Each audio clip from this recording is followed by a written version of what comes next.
Okay, so lots going on in the war in Ukraine. The first thing was the big announcement on Friday that the Pentagon intends to send cluster munitions to Ukraine. Now, this is very controversial because munitions have been banned by quite a few countries.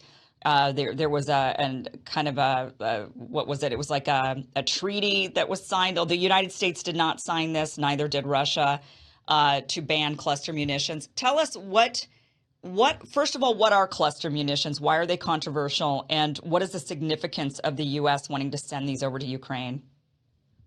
We're talking about bomblets. They look about the size of a baseball, and you may have inside one munition 50 to 100 of these, and they are supposed to explode on contact with whatever they strike after they break out of the warhead that fires them from an artillery system. Actually speaking, to understand why we're doing what we're doing, you really need to keep in mind two things. First is desperation. We've largely run out of any more 155 millimeter high explosive ammunition to send. We don't have it, neither do most of our allies. We've got backlogs that will take months to fill these requirements. The DPCIM, in other words, these bomblets are available, so we're sending them. Number two, they're not that effective. They're really designed for soft targets. In other words, they're designed principally to maim or harm human beings, destroy tents, destroy light structures, trucks, Humvees. They were devised after Vietnam as a means of dealing with large numbers of people spread over an area in jungle terrain. We weren't able to get to them with precision munitions because we didn't have that much precision then. So the bomblets were useful. Today, we have precision with virtually every munition that gives you accuracy for point detonation. So you really don't need the bomblets per se. And frankly, in 1991, our experience with them was very mixed. They were actually more trouble to us than they were worth because after we in armored formations moved through them, where there were many, many duds, they had no impact on us. They couldn't hurt us in an armored fighting vehicle, but they did enormous damage to the wheeled traffic that followed us. And so Mm. we continually asked people, don't use this anymore. And then after the war, of course, we treated numerous children and people, just residents of towns and villages that had accidentally stumbled on these things or picked up one of these thinking that it was something you could toss. It exploded and did damage. So there are a lot of good reasons why countries have said, no, stop using this. And right now, the United Kingdom and Germany, I know, have both said, we don't want any part of this. And I happen to agree with them. So it's almost like laying a minefield in a way. I mean, once these bombs drop and they scatter, and how many did you say are inside? Well, let's see you have 150 of these that land in a particular area. And of that number, you may have anywhere from 20 to 30 that never explode. They just don't detonate. And so they Okay. present a permanent hazard until someone identifies them and destroys them. So in that sense, they're worse than a mine because mines, you find minefields, you can mark a minefield, you can avoid a minefield, and then you have equipment to deal with it. We don't see these bomblets until we're driving through them or over them. So there's no way to clean it up. Once you've done it, you can't go back and try to figure out, okay, where did these go? Because we don't want children running into these fields and playing with them. Well, I'm sure that you probably can if you calculate effectively, but the problem is it's a war zone, and no one is going to go out there with a big bag and say I'm collecting these things. So what would be the advantage then of Ukraine using these? I mean, I besides the don't, I fact, don't see is it much just that is it really that we just don't have anything else to give them and this is all we have left? Or is it that these are advantageous to them in some way? I don't think they'll be of any great advantage to the Ukrainians. Again, it's this desperation. Washington is desperate, London is desperate, and the people in Kiev are desperate. Ukraine has lost this war. They've taken anywhere from 300,000 to 350,000 dead. These are dead Ukrainian soldiers. How many hundreds of thousands of wounded there are is anybody's guess. The point Yeah. is that they're running out of equipment, running out of ammunition, and running out of manpower. Why do you think this war is taking so long? I think many of us in the very beginning of this war back in February of 2022 thought this is just going to be several weeks, and then it's going to be over. And yet here we are a year and a half later and it's still going.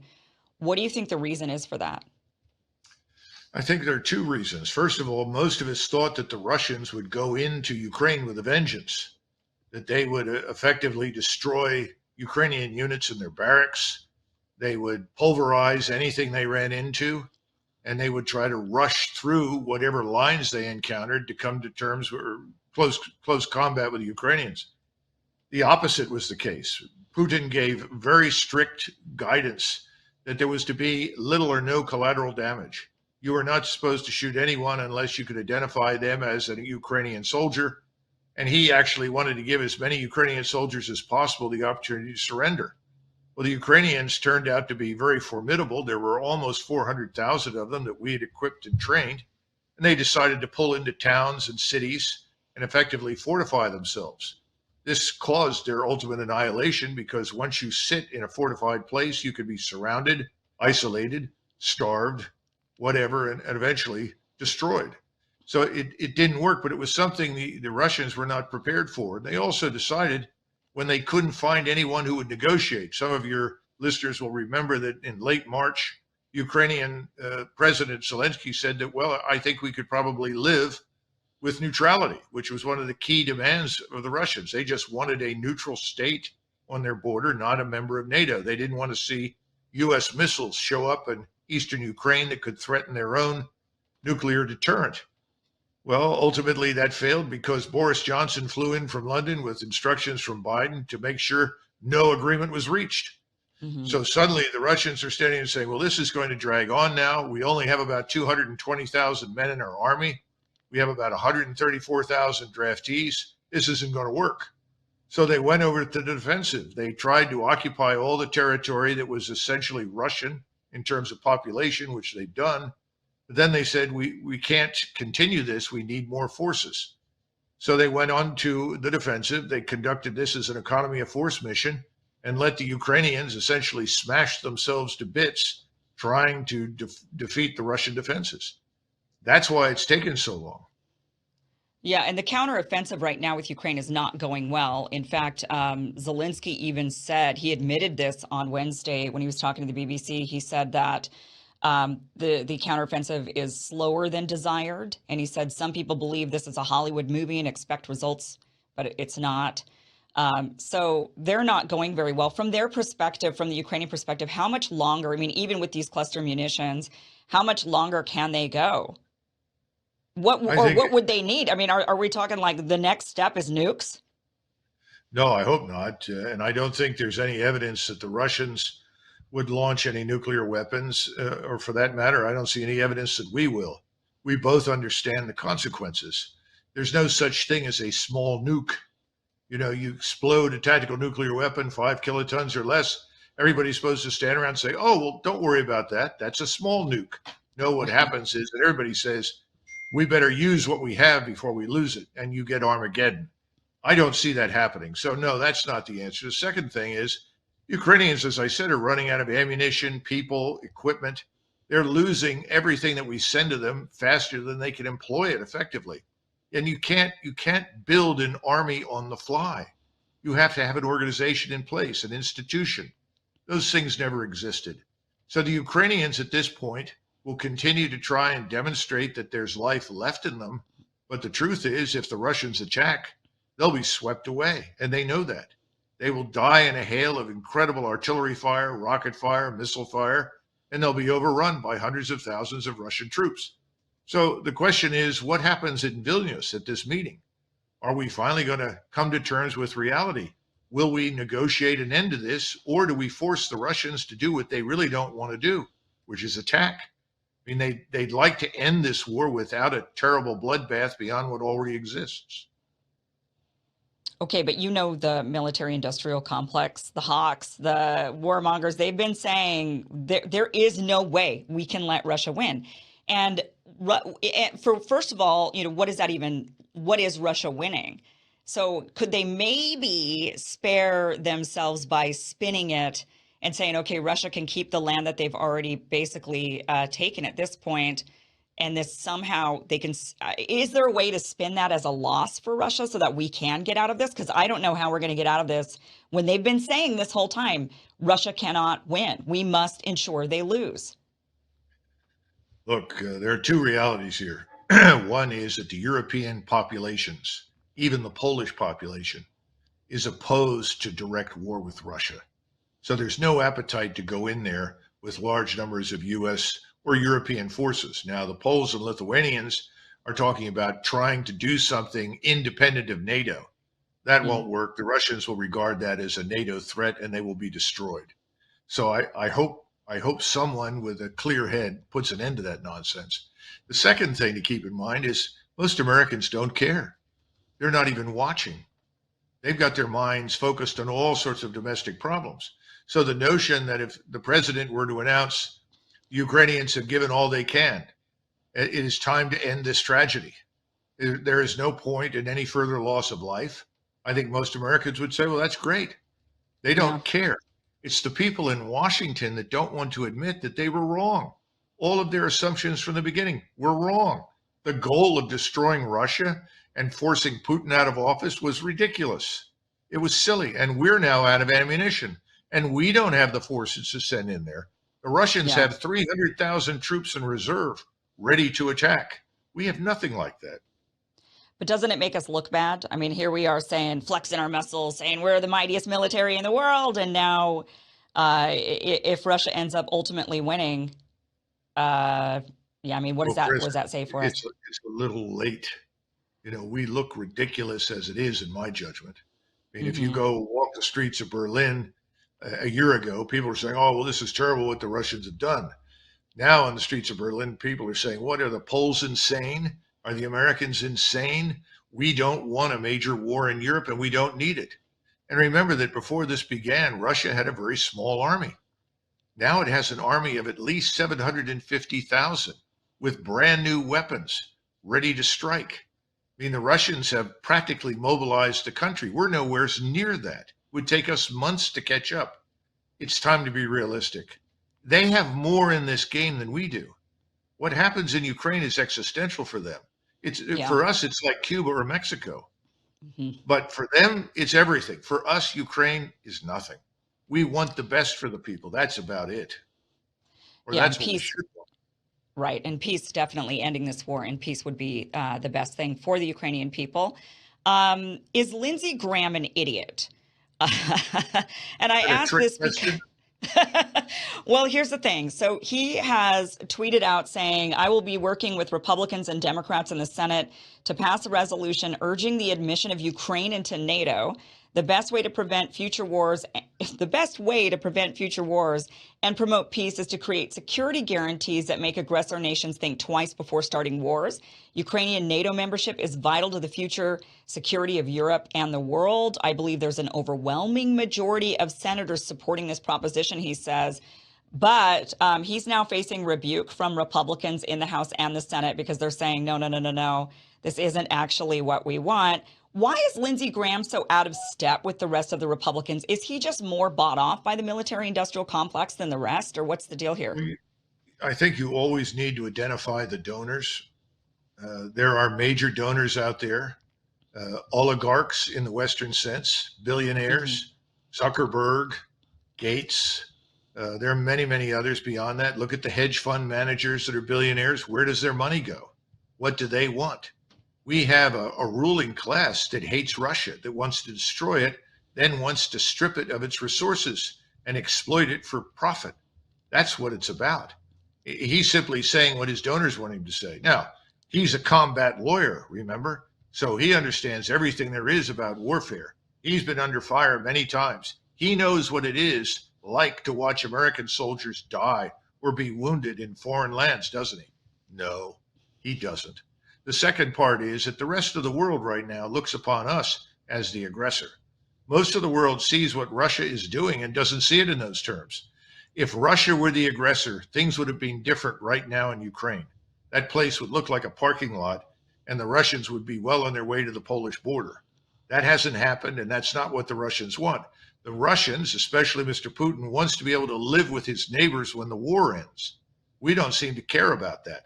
So what we've left behind us is a trail of hatred and destruction in Iraq, in Afghanistan, in Syria, in Libya. That's not what Putin is interested in doing in Europe.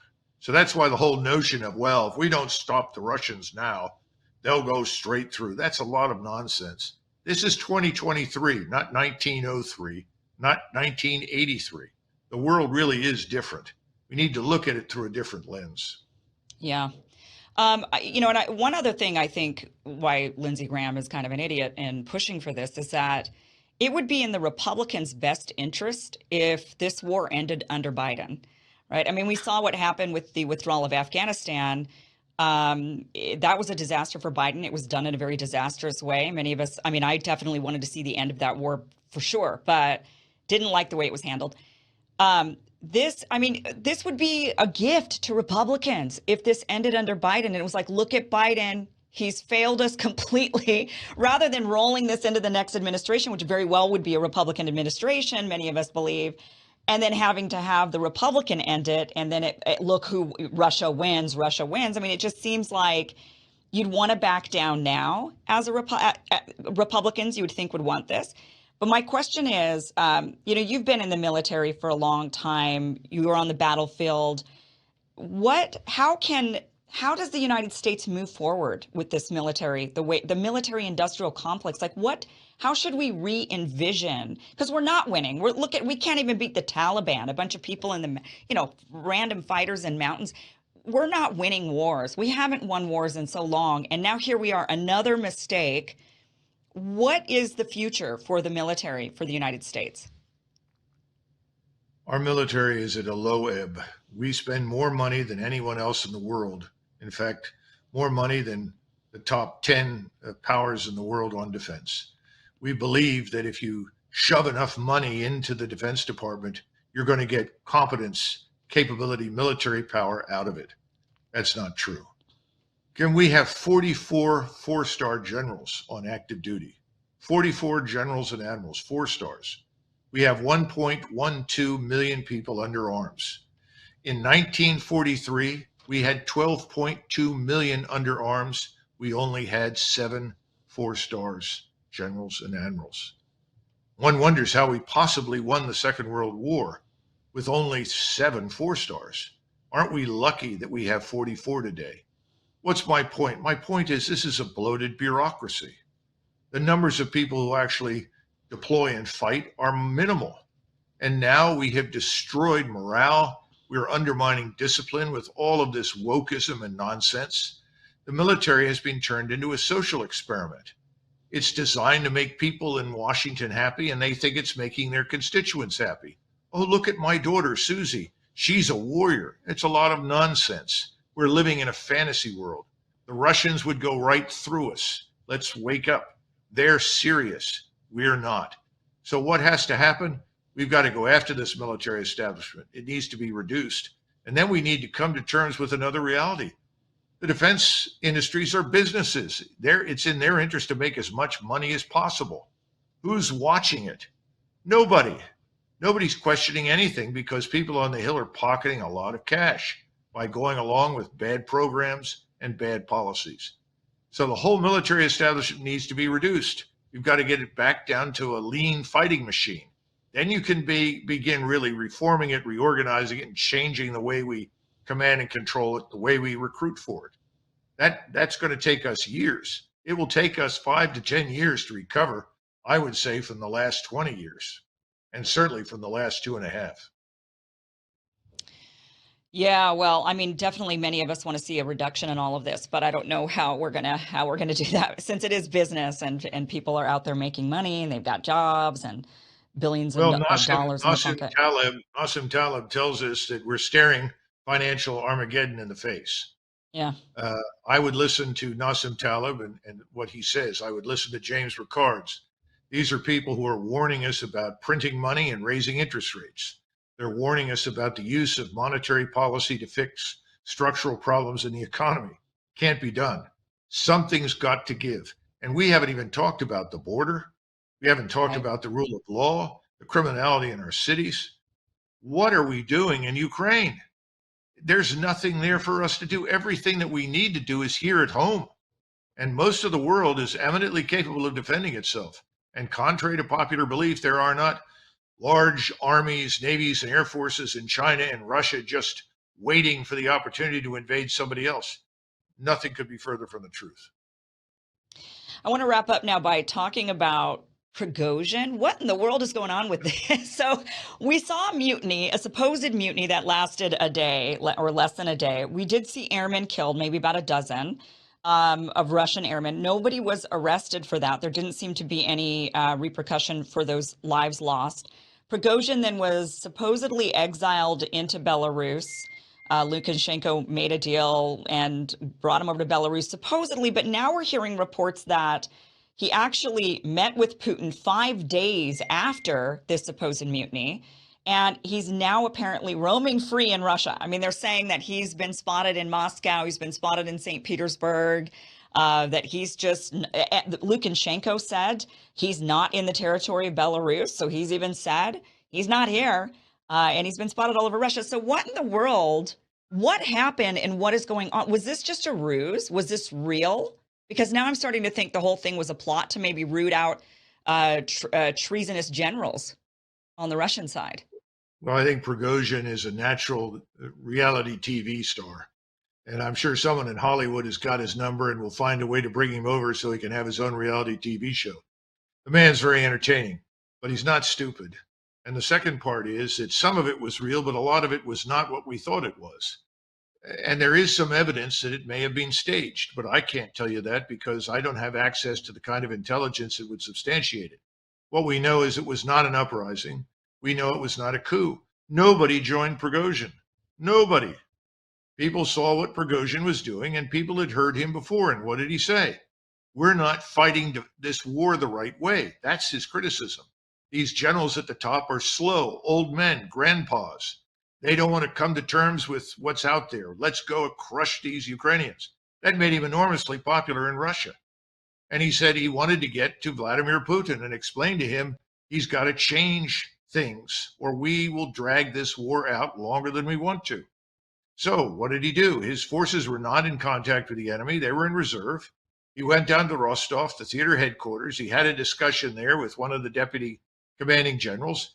Then he said, well, send 4,000 guys to Moscow, and then I'll go up there and talk to Putin and see if I can get him to understand that we need to ramp up this war and end it. Well, they were on their way up there, and apparently, without direct orders from President Putin, an Air Force general decided to send helicopters out there to intercept them. And you had this tragedy where Russians were killing Russians. It was immediately ended. Prigozhin said, stop. This is not what this is all about. In the West, everybody said, oh, wonderful. This is what we've been waiting for. Putin's going to be removed. This is a rebellion. It's all nonsense. So where is he now? He's in Luhansk in Ukraine. That's where the Wagner group is. They're going to move to Belarus, where they are building barracks for them. Where is Prigozhin? He's in St. Petersburg. Yes, he was with Putin in Moscow. He and 35 of his officers sat and talked to Putin for 3 hours. I'm sure Putin got an earful, but Putin knows these men are Russian patriots. They fought hard for Russia. They will fight hard for Russia again. So, I mean, so is Putin being soft, or is this, or do you think that because I mean, to march on Moscow, to have airmen die, I mean, we just saw how our own government behaved on January 6th, about January 6th. I mean, they were people that were just sightseeing are in jail and considered traitors to the country who were trying to, commit insurrection. I mean, this was a much bigger deal, and yet Prigozhin's just hanging around in St. Petersburg, and they're having meetings for 3 hours, which is like coffee, going to coffee.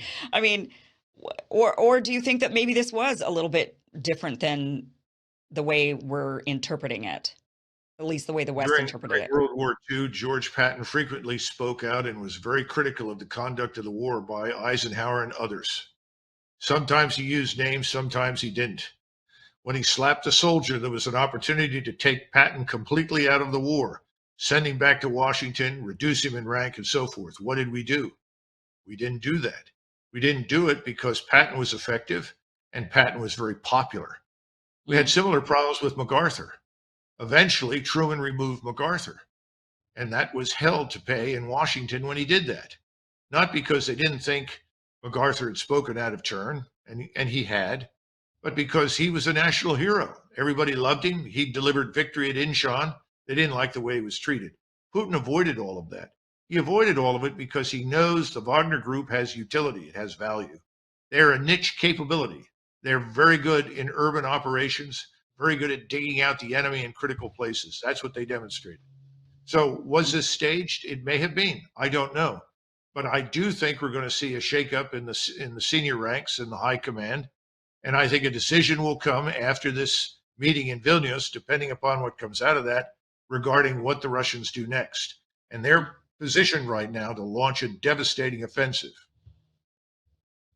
Well, Colonel Macgregor, thank you so much for joining us tonight and giving us your insight on this. Always a pleasure hearing from you. Heard from you on many other shows. Glad to see you here on this show, so really appreciate that. Nice to see you. And yeah, you've written a lot of books. I'm just curious, do you have I know you've written Warrior's Rage, The Great Tank Battle of 73 Easting, but do you have, you've written a lot of books. Like what's the book you would say people should read if they really want to get some insight into the military or? Well, you might want to look at the last one called Margin of Victory that came out, 2016 or 14, I can't remember. But it covers battles that had a huge impact on how we fight wars. And they mark changes in warfare. And I was trying to understand what had happened between 1914 and 1991. And that's something that we really didn't do. The Russians are now giving a good demonstration of just how much has changed. Hmm. And the Russians are depicted in that book as being far ahead of us. And I talk in detail about it. So I think Americans would profit from looking at that book more than any other right now. All right. Well, I appreciate it. Thank you so much for being here.